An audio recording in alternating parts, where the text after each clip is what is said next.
It was a good summer day. My 5-year-old son James played in the backyard of the house.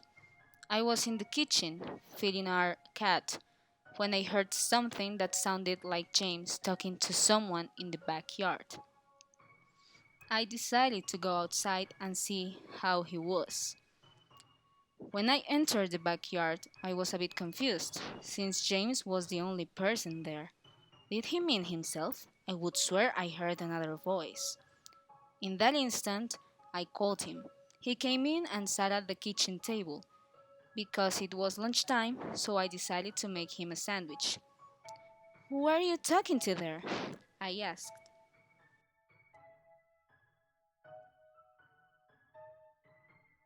I was playing with my new friend. He said, smiling.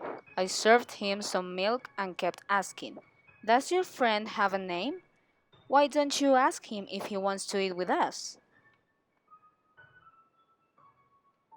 His name is Laughing Jack.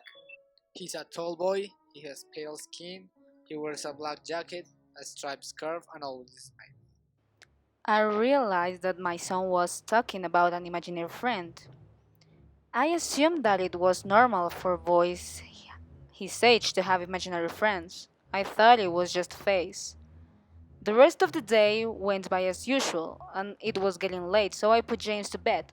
I put him inside, kissed him, and made sure to turn on his bedside lamp before closing the door.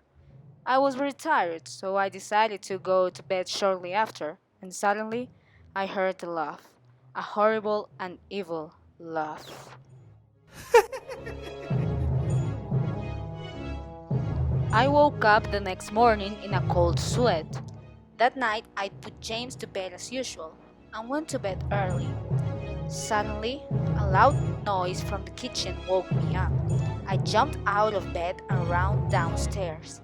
When I got to the kitchen, I was horrified. Everything on the counters had fallen to the floor, and our cat was dead and crushed. His stomach was in the open, and he seemed stabbed. My impression was quickly breaking by a sharp scream coming from James' room, followed by strong shocks. I quickly grabbed a knife from the drawer and ran down the stairs. I entered the door quickly and turned on the lights. Everything in the room had been knocked and thrown to the floor. My poor son was in his bed crying and trembling with fear. I picked him up and ran out of the house to go to the side, to the Tom and Linda's house. Fortunately, they were still awake. They let me use the phone and I called the police. It didn't take long to arrive. I explained what had happened and they looked at me like I was crazy. They searched the house, but the only thing they found was our dead cat and two shattered rooms. The officer told me that someone had probably entered the home and that he had done the right thing before making a quick exit. When they learned that he was climbing the stairs, I knew it was not true. All the doors were closed and none of the windows were open. That was in my house did not come from outside. That was in my house. The next day, James stayed inside. I didn't want him to get out of my sight. I went into the garage and found the monitor with which I watched James when he was a baby. I placed him in his room and the other one on my bedside table, thinking that if something enters his room tonight, I would be able to hear it. I went to the kitchen, took the biggest knife from the drawer, and put it on my bedside table next to the monitor. Very soon the night came. I put James in bed.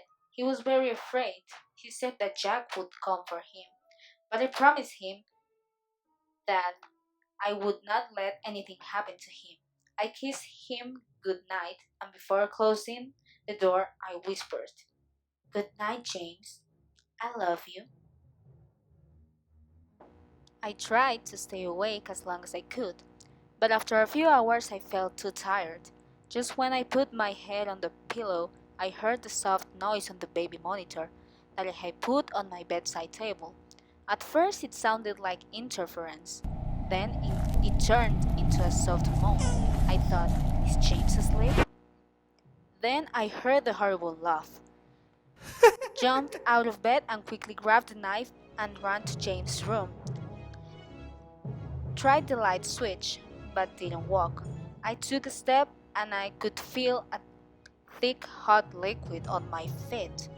Suddenly, James' room light turned on and I could see with absolute horror what was in front of me.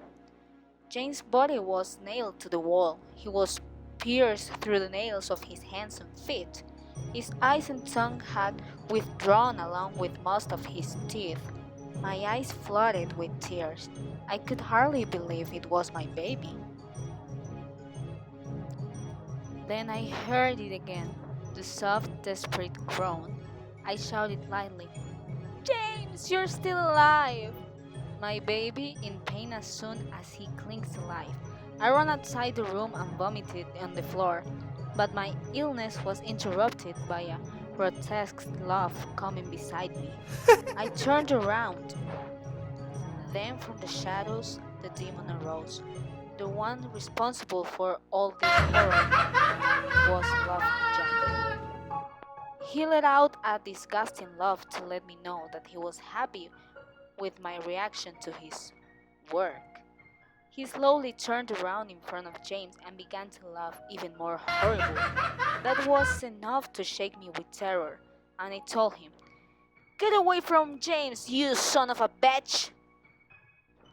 I ran to the monster raising the knife over my head and stabbed him, but as soon as the knife touched him, he disappeared into a cloud of black smoke. The knife passed through James and pierced him. James, his heart was still beating, splashing his hot blood on my face. The police soon found me in front of my son, still holding the knife covered in the blood of my poor offspring. The trial was short. They blamed me for the murder of my son and declared me crazy. They put me in Ferropoulos' house for insane criminals, where I have been for the past 2 months.